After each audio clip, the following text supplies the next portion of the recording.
Hello everyone, welcome to my YouTube channel let's study साथ साथ। तो जैसा कि आपको पता है, इस चैनल पर हम डेली इंग्लिश लिटरेचर और इंग्लिश ग्रामर के प्रैक्टिस सेट सॉल्व करते हैं। फिलहाल मैं इंग्लिश ग्रामर के ही प्रैक्टिस सेट सॉल्व करा रही हूँ। इससे पहले मैं लिटरेचर के भी काफ़ी सारे प्रैक्टिस सेट सॉल्व करा चुकी हूँ, जिसमें मैं लगभग 1000 क्वेश्चन प्रीवियस ईयर के करा चुकी हूँ। जिसे उन्हें देखना है वो इस चैनल पर अवेलेबल हैं, आप उन्हें देख सकते हैं। ठीक है, और लगभग 50 वीडियोस हैं मेरी लिटरेचर के प्रैक्टिस सेट्स को लेकर, जो आप देख सकते हैं। ठीक है, तो शुरू करते हैं आज की वीडियो। इसमें मैं लगभग 20 क्वेश्चंस को लेने वाली हूँ, जो मोस्ट इंपॉर्टेंट होंगे आपकी तैयारी के लिए, और उसमें हम कुछ कॉन्सेप्ट्स को भी साथ के साथ समझते चलेंगे। ओके, चलते हैं फिर फर्स्ट क्वेश्चन। फर्स्ट क्वेश्चन में यहाँ पर करेक्ट स्पेलिंग पूछी गई है, वो भी किसकी? हैमरेज की। तो हैमरेज की करेक्ट स्पेल क्या होती है ये आपको बताना है। ऑप्शंस आपके सामने हैं, option A, B, C and D. तो इसमें से हैमरेज की करेक्ट स्पेल क्या होगी? सोचिए, आंसर कीजिए। वैसे हैमरेज का मतलब क्या होता है?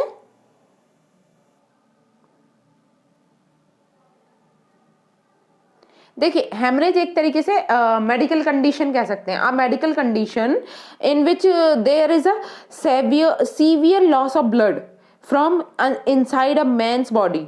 ओके, तो that is called haemorrhage.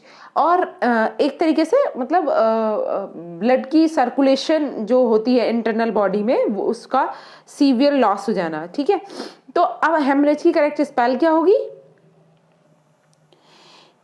Haemorrhage की जो करेक्ट स्पेल होती है वो होती है HAEMORRHAGE।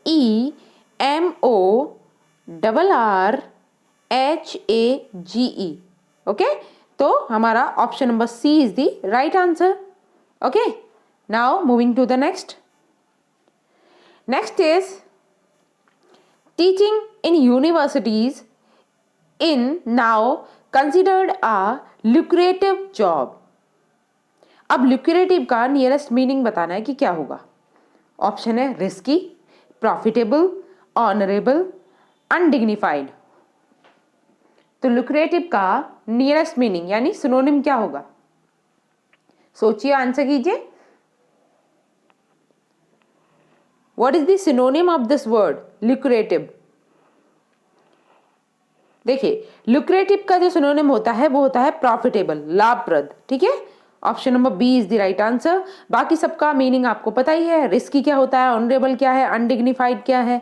Moving to the next question. Third is to be in seventh heaven. देखिए, ये लिखा हुआ है, ये एक फ्रेज दी गई है, बेसिकली ये ईडियम कह सकते हैं। ये एक ईडियम दी है, to be in seventh heaven. Express the correct meaning of the given phrase. अब इस फ्रेज का करेक्ट मीनिंग आपको बताना है। To be in seventh heaven, तो इसका करेक्ट मीनिंग क्या है? ऑप्शन है to fly in the air, to be extremely happy, to be completely alone, to visit a place which is in the list of 7 wonders of the world. What is the correct answer? देखिए, किसी भी idiom या phrase का ये तो आपको पक्का confirm ही है कि लिटरल मीनिंग नहीं होता है, मतलब ये एक मुहावरे की तरह होता है, इसका मीनिंग कुछ और ही निकलता है। ठीक है, तो to be in seventh heaven का इसमें करेक्ट मीनिंग क्या हो जाएगा? सोचिए, आंसर कीजिए। यस, इसका करेक्ट आंसर है to be extremely happy. Option number B is the right answer. Next question fourth is the football match has to be dash because of the weather. तो यहां पर ब्लैंक में क्या आएगा? Suitable word क्या है? Called off, continued, put off, turn off. The football match has to be because of the weather. देखिए, अब हम यहाँ पर सेंटेंस की सेंस के अकॉर्डिंग ये तो अंदाजा लगा ही सकते हैं कि फुटबॉल मैच क्या कर दिया गया होगा, मतलब कैंसिल कर दिया गया होगा या फिर पोस्टपोन कर दिया गया होगा। ठीक है, अब पोस्टपोन को के लिए कौन सी फ्रेजल वर्ब का यूज होता है ये आपको समझना है। बताइए क्या होगा इसका राइट आंसर? यस, यहां पर कैंसिल कर देने से है मीनिंग। ठीक है, और कैंसिल कर देने की फ्रेजल वर्ब क्या होती है? कंटिन्यूड। ये तो रॉन्ग ही हो जाएगा टोटली। ठीक है, पुट ऑफ भी नहीं होगा, ना ही टर्न ऑफ होगा। टर्न ऑफ जैसे फैन टर्न ऑफ करना, ये इस टाइप से यूज होता है। यहाँ पर जो करेक्ट आंसर है वो है कॉल्ड ऑफ। कॉल्ड ऑफ का मतलब होता है रद्द कर देना, ठीक है। Option number A is the correct answer. Moving to the next question. Fifth is had she been hungry, she would have devoured the whole lot of it. तो इसका राइट आंसर क्या है? यहां पर जो ये वर्ड दिया है had she been hungry, देखिए इसको हमें ये चेक करना है कि क्या ये सही लिखा हुआ है, ग्रामेटिकली करेक्ट है, या फिर इसमें कोई इंप्रूवमेंट करने की जरूरत है। had she been hungry, she would have devoured the whole lot of it.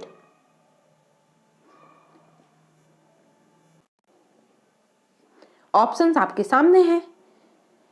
Option A है unless he had been hungry, however she had been hungry, as if he had been hungry, या फिर no improvement। तो देखिए अगर हम यहां पर बात करें had she been hungry, तो ये यहां पर करेक्ट ही दिया हुआ है, ठीक है, इसमें कोई भी हमें इंप्रूवमेंट करने की जरूरत नहीं है, ठीक है। तो यहाँ पर राइट आंसर क्या हो जाएगा? ऑप्शन डी, नो इंप्रूवमेंट, ठीक है। Had she been hungry she would have devoured the whole lot of it.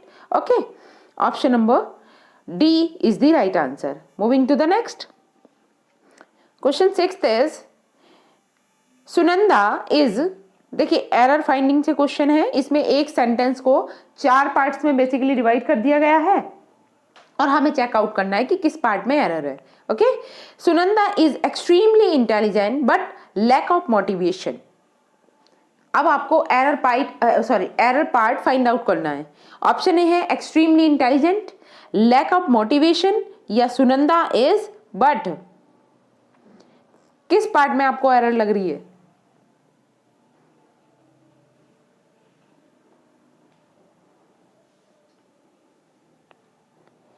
Yes, देखिए यहां पर जो सुनंदा इज दिया है ये वाला पार्ट तो बिल्कुल करेक्ट ही है, ठीक है, ना ही बट में कोई भी चेंज होगा। अगर हम यहां पर बात करें एक्सट्रीमली इंटेलिजेंट, ये थोड़ा सुपरफ्लुअस हो गया है, ठीक है, तो यहां पर एक्सट्रीमली की कोई आवश्यकता नहीं है। Sunanda is intelligent but lack of motivation, that is the correct sentence. तो हम एक्सट्रीमली को हटा देंगे, ठीक है। Option number A is the right answer. Next question 7।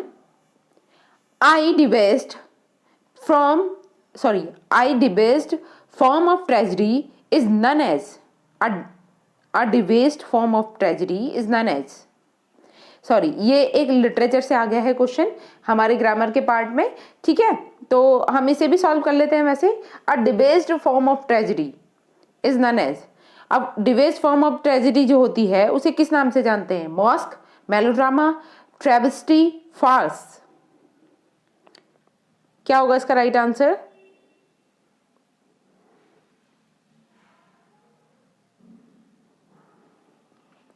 Yes, a debased form of tragedy. What do we call it? Yes, it is known as melodrama, ठीक है। Option number B is the right answer. Okay, moving to the next question. 8 is a dark horse. अब इसका meaning बताना है। A dark horse, इसका meaning क्या होगा? Option A है a black coloured horse, B है a person who wins a race or competition although no one expected him to, and C है a person who keep secrets, D है an ignorant person. What is the correct answer? सोचिए, answer कीजिए।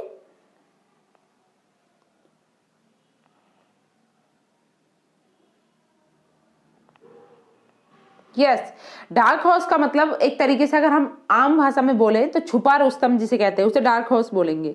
तो इसका right answer हो जाएगा option B, a person who wins a race or competition although no one expected him to. Okay, next question 9। People believe him to be innocent. अब देखिए यहां पर वॉइस चेंज करनी है, ठीक, हमको इसमें एक्टिव वॉइस से पैसिव वॉइस में से चेंज करना है। People believe him to be innocent, तो इसका जब पैसिव वॉइस बनाएंगे तो किस तरीके से बनेगा? देखिए यहां पर जो हमारा ऑब्जेक्ट आया है वो है हिम, हिम को ही हमें अपना सब्जेक्ट बनाना है, ठीक है। तो ये ही से स्टार्ट होगा सेंटेंस, तो जहां भी हिम आ रहा है और हिम आ रहा है ये क्या हो जाएंगे, ये पार्ट हो जाएंगे रॉन्ग, ठीक है। क्योंकि हमें हिम को एज अ सब्जेक्ट लेना है तो हम ही से स्टार्ट करेंगे। तो हमारे पास बी और सी दो ऑप्शन बचते हैं। ही इज बिलीव्ड, ये तो करेक्ट ही है, इज बिलीव्ड ही आएगा क्योंकि पीपल बिलीव हिम, यानी कि प्रेजेंट इंडेफिनिट टेंस है। और अगर प्रेजेंट इंडेफिनिट टेंस का कोई भी सेंटेंस एक्टिव से पैसिव में चेंज किया जाता है तो उसके साथ helping verb according to the subject is are am ही लगती है। अगर सब्जेक्ट सिंगुलर है तो हम इज का यूज करेंगे, प्लूरल है तो आर का यूज करेंगे, और आई है तो उसके साथ हम एम का यूज करने लगते हैं, ठीक है। आई के साथ में एम का यूज, ठीक है। Is are am helping verb होती है। तो ही इज बिलीव्ड यहां तक सही है। उसके बाद देखें to be innocent, and next C में कहा गया है he is believed innocent by the people. तो क्या होगा इसका राइट आंसर? देखिए वैसे ये जरूरी नहीं होता कि हम पीपल को बाय पीपल लिखें, लेकिन अगर दिया हुआ है तो हम उसे ही मोस्ट प्रिफरेबल मानेंगे, ठीक है। Option number C is the right answer, he is believed innocent by the people, ठीक है। Moving to the next question 10 है एक्सरबेट। एक्सरबेट का नियरेस्ट मीनिंग बताना है, क्या होगा? ऑप्शंस हैं to make something more severe, to cause artificial shortage, to assume false importance या to flatter। एक्सरबेट का मीन्स क्या होता है?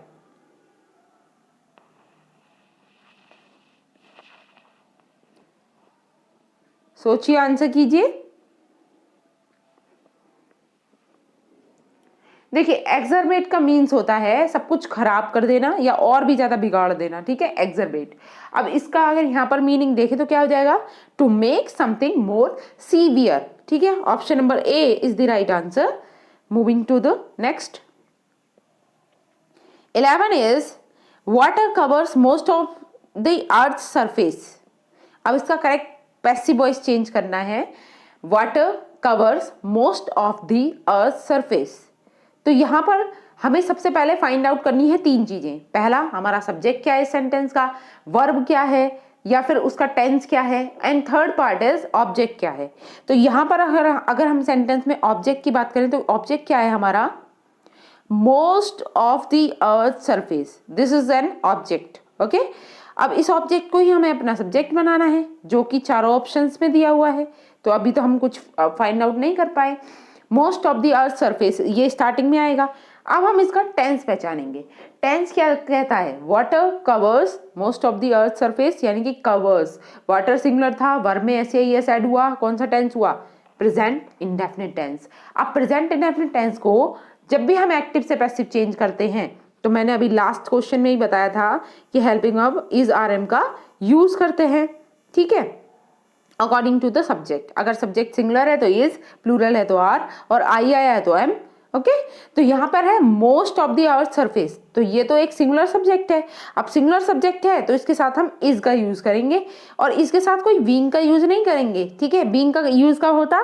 जब ये प्रेजेंट कॉन्टिन्यूअस का सेंटेंस होता, ठीक है। तो डी पार्ट रॉन्ग हो गया, इज बीइंग नहीं आएगा, ना ही वाज आने वाला है, ये भी रॉन्ग, और यहाँ पर कवर्ड दिया हुआ है, कोई हेल्पिंग वर्ब नहीं दी है इसलिए ये रॉन्ग। तो ऑप्शन बी राइट हो जाएगा, most of the earth surface is. अब वर्ब की थर्ड फॉर्म यूज होनी है, कवर्स की जगह कवर्ड हो जाएगा, इज कवर्ड बाय वाटर, ठीक है। Option number B is the right answer.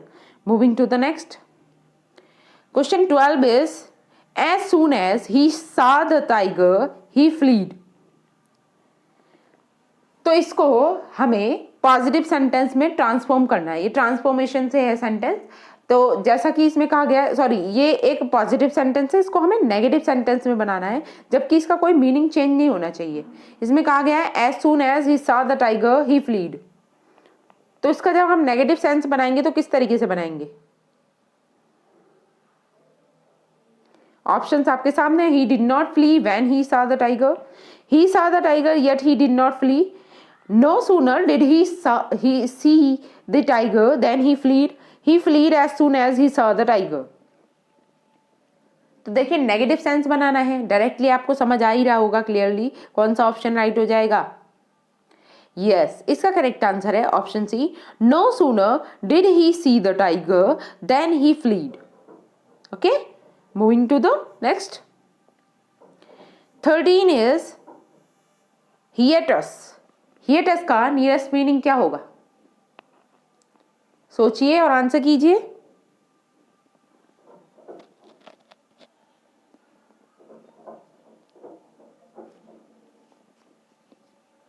hiatus का सिनोनिम बताना है. ऑप्शन है uphill task, distant place, fading memory, gap. What is the correct answer? देखिए, हिएटस मतलब होता है एक इंटरवल पार्ट या फिर अंतराल, दो चीजों के बीच में जो समय होता है, बीच का अंतराल. ठीक है. अब इसका अगर हमें सिनोनिम देखना है तो क्या हो जाएगा? Yes, gap. ठीक है, option number D is the right answer. Uphill task किसे कहते हैं? डिफिकल्ट वर्क को. ठीक है. डिस्टेंट प्लेस मतलब बहुत ही दूर का स्थान. ठीक. नेक्स्ट, अगर हम फेडिंग मेमोरी की बात करें तो खोई हुई याददाश्त बोल लीजिए, लुप्त मेमोरी. ठीक है. Moving to the next.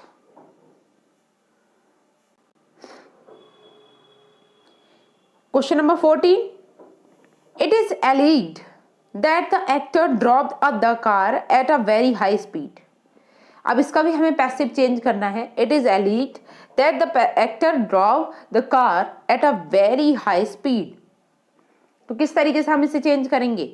Options आपके सामने हैं. The actor is alleged to drive the car at a very high speed. The actor alleged to have driven the car at a very high speed. The actor is alleged to drive in the car at a very high speed. The actor is alleged to have driven the car at a very high speed. तो right answer क्या हो जाएगा इसका?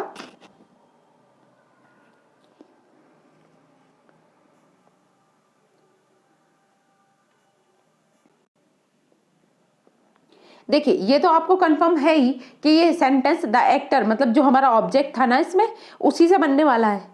ठीक है. अब हम अगर इसके टेंस की बात करें तो टेंस ड्रॉव द कार, तो ड्रॉव मतलब ड्राइव की सेकंड फॉर्म आ रही है. इसका मतलब ये पास्ट टेंस का सेंटेंस था. ठीक है. अब ये पास्ट टेंस का सेंटेंस है तो इसकी हेल्पिंग वर्ब किस तरीके से चेंज होंगी?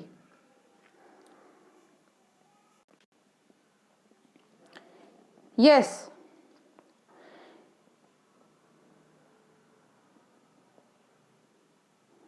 इसका जो करेक्ट आंसर होगा वो किस तरीके से बनेगा? देखिए, एक्टर को हम एज अ सब्जेक्ट लेंगे. उसके बाद अगर हम बात करें तो यहाँ पर वाज आना चाहिए. या टाइपिंग एरर है, हम वाज लगाएंगे क्योंकि ड्रॉप आ रहा है ना. ठीक है, उस आधार पर. या फिर हम इट इज एलिग्ड कहा गया है तो इसे लगा लेंगे. ठीक है, जस्ट अ मिनट. यस, अगर हम बात करें इसमें, आई थिंक ये पहले पैसिव वॉइस में था, इट इज एलिग्ड कहा गया था ना. ठीक है. अब हम इसे वापस से एक्टिव वॉइस में चेंज कर रहे हैं. तो उस आधार पर अगर हम देखें तो इसमें ऑप्शन ए ही राइट है. The actor is alleged to drive the car at a very high speed. Okay, तो option number A is the right answer. Moving to the next. Question number 15.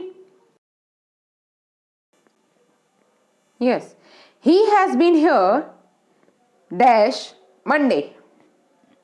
Option है आपके पास for, from, on, since. Sorry, he has been here dash Monday. तो क्या आएगा? देखिए, मैंने आपको पहले भी बताया था कि डेज के नेम के साथ हम क्या यूज करते हैं, कौन सी प्रपोजिशन आएगी? ऑन. ठीक है, he has been here on Monday.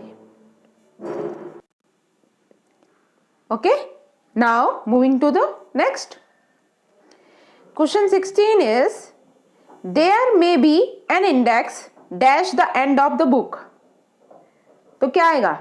at, on, by, for. There may be an index at the end of the book, on the end of the book, by the end of the book या for the end of the book. What is the correct answer?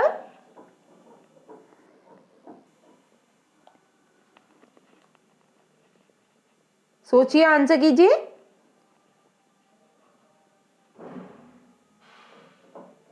Yes, यहां पर जो हम preposition लगाएंगे वो correct preposition है at. ठीक है. There may be an index at the end of the book. Okay, moving to the next. Question 17 is until you don't finish the work you won't be given leave। तो आपको बताना है कि यहाँ पर ये until या ये वर्ड जो है ये ग्रामेटिकली सही लगे हुए हैं या नहीं। until you don't finish the work you won't be given leave। Option है आपके पास until you must finish, until finishing, until you finish।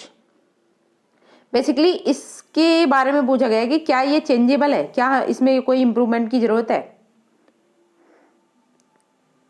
सोचिए और आंसर कीजिए।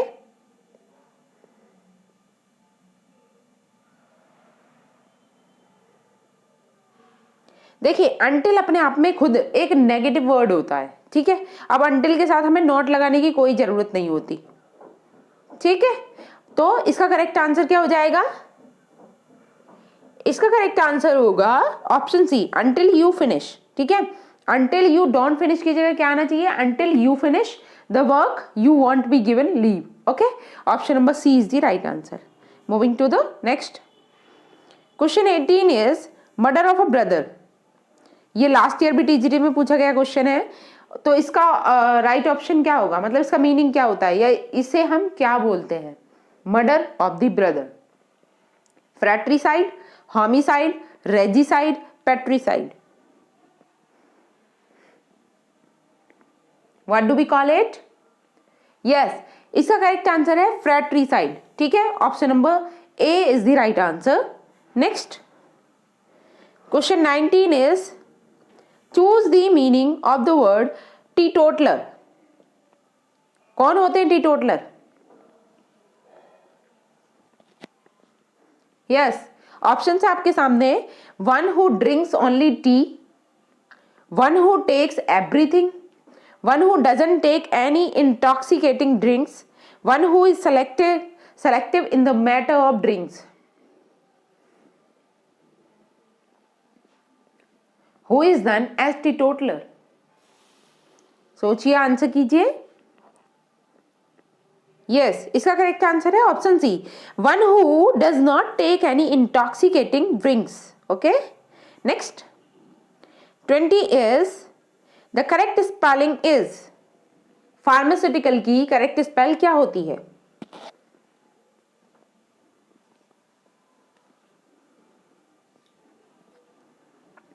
सोचिए, आंसर कीजिए। फार्मास्यूटिकल,